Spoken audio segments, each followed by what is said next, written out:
We're here doing the video on the 87. I haven't been around for the work on here. He's doing most of the work, so as I can, I'll come over here and shoot more updates. Thanks for watching.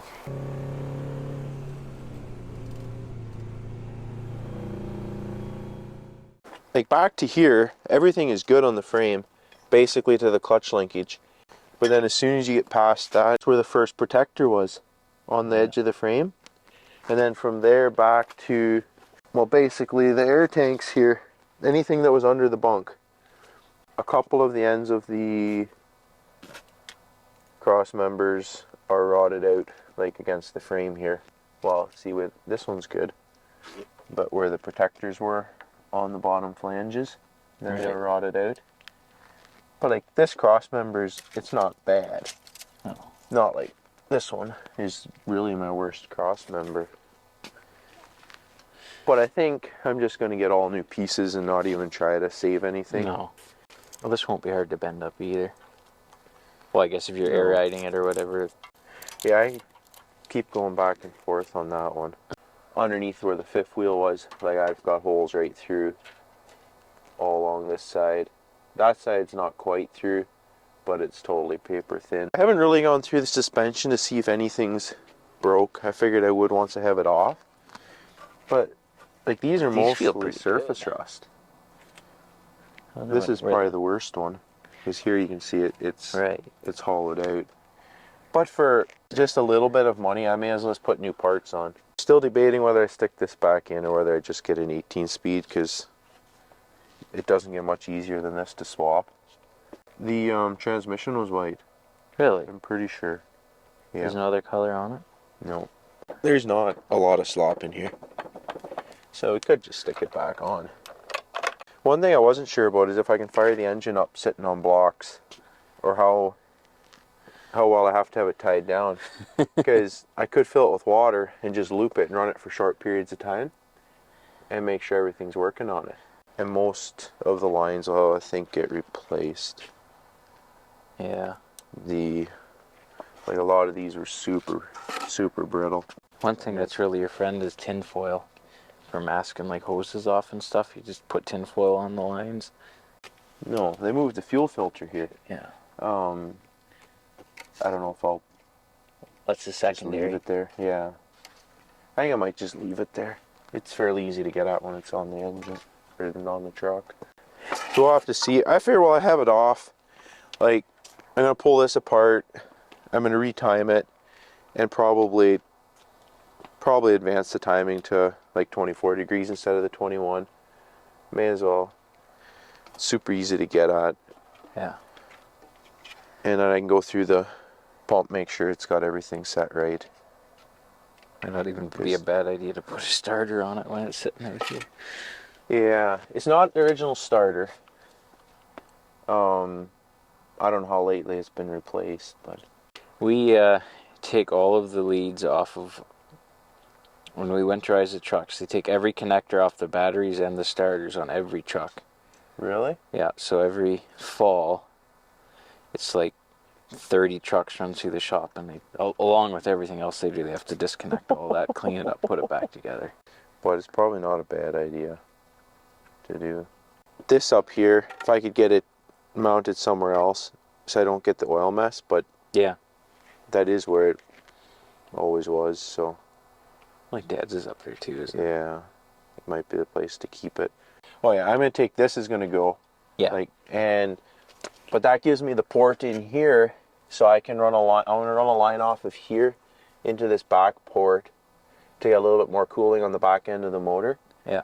And I'm gonna check into this here if I could get a little bit more circulating in the head. Yeah.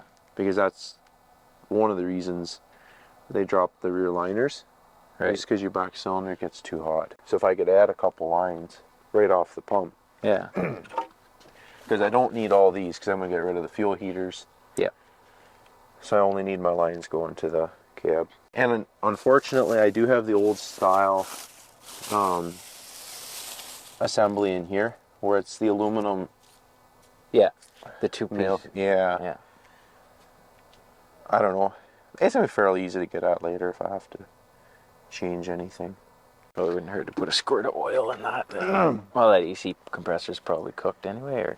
It spins. Oh, it is? Yeah, Oh, okay. it spins. That's no problem. Well, except the clutch never engaged.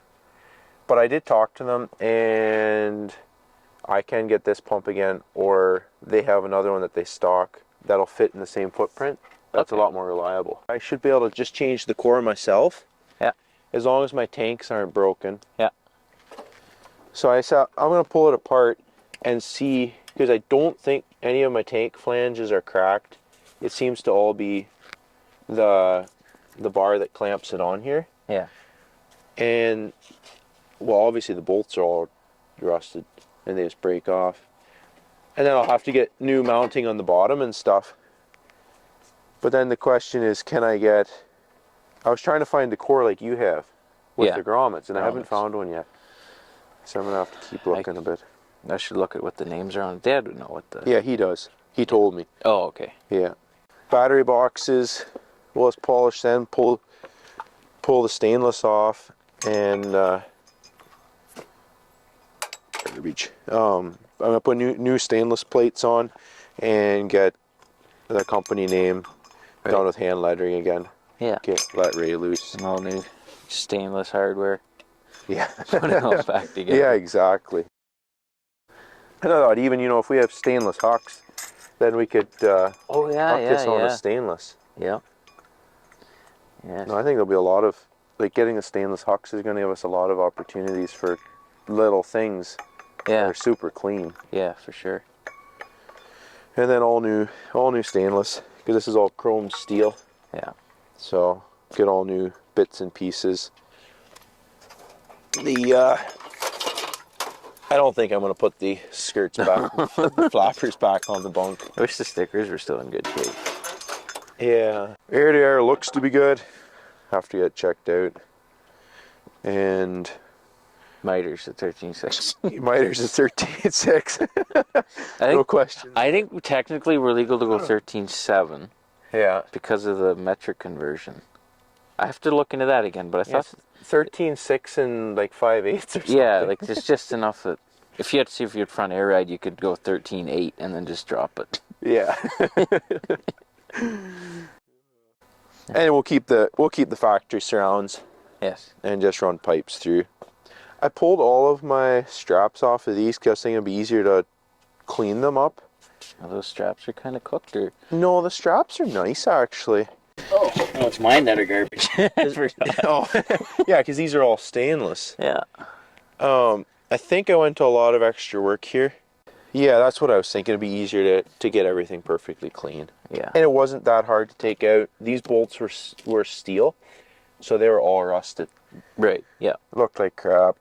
And I had to take these off in order to get behind for the... Well, that's right, because I got to replace my vents. Yeah. Yeah, On and the cab. they trap the bolts inside. Like, you can't actually... On the passenger side, you can't even take these out. These right here? Yeah, because they're up against the vents. You have to take this off and then do it the other way around. Yeah, I had a few choice thoughts about taking these things off. But now, if I'm getting paint, something like this, it's all bubbling, it's going to be very quick for me to just clean it off and paint it. So. Yeah, for sure. The tanks, after seeing what Shiny did, I'm really tempted to throw them in the back of the truck and go for a little drive. Oh, yeah. How are they under the straps? They're good. They would tend to wear about in line with the filler cap or a bit below, but no. No, because this was so stuck on my tanks. Like right in here, but no. Yeah. No, I spun them over and looked at them, and they looked pretty good. Yeah. But my straps are shot. Yeah. Like they were just about broken. I was talking with Jeremy, I saw him out west this week, and he put new tanks on his Kenworth, and after 5 years, he's rubbed both of them through because it was that stupid skinny 3-strap design where the mount, like his steel mounts on the bottom. Yeah. Brand new tanks lasted him 5 years. Really? Yeah. And then, like these will wear faster than the double strap, but that wouldn't look right. Like you wouldn't do that on a 359. So. Yeah. Well, the 3-strap design's flawed because you have a pivot point. Right. Like, even a double ends. Yeah. But as soon as you have a pivot point, Yeah. it's gonna work. Every time your frame twists. How many miles are on the truck? 786,000 or something miles. That'll make a big difference too. It's a little heavy on the grease gun. That's all off the hanger bearing? Yeah. Talking to the old guy, you know how he was. Yeah. And I had wondered too about converting to a top draw. I think Yeah. it might be pretty easy. If I pull these out and make a new plate, I could just go to top draw. Well, I might even be able to, if that would be, I don't know if it's worth it, but I thought about it. Alright. So, Yeah, it's just getting too dark. yeah, we may as well. I think we're okay out here, aren't we? Is there anything more to talk about? Not really. Oh, I'll grab Just that. leave it. Okay. This is the way to go. Have a battery pack plugged into the camera, Oh, yeah. and then I can shoot 4 hours at 4K. Serious? And this thing will last an hour and a half shooting 4K on a battery charge. Like your GoPro? No, the Sony here. Oh, yeah. Yeah. So then just with the battery pack, and then I can keep it charged. So I can have USB running to it, and then I can have it charging the wireless and both cameras all at the same time.